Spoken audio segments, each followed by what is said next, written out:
Ay, 2 hours me. Ay, 2 hours. Hindi na tayo Hindi na? abot. May kausap tayo. Ikat na lang. Sabi talaga sa lugar mo. Eh, For reservation. bagay magpunta rito, weekdays. Pagka ganyan, talaga. Matik na may bababaan na.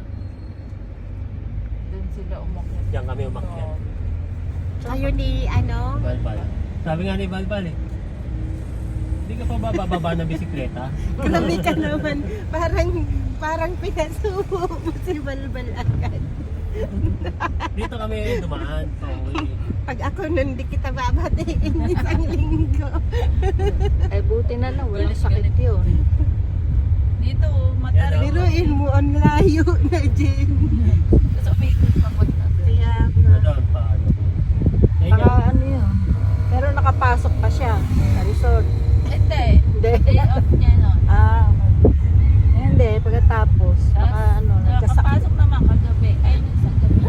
Yung ina- maganda ba yung bike niya? Ang maganda doon. Bike ko kasi nakakatakutin yan. Hanggang walang Ang lawak pala hanggang dito. Parang dito tumigil si Balbal. Kita mo yan. Sa taas. Oo, simula dito nilakad na niya. Diyos ko na kanina. Kasi tingnan mo naman.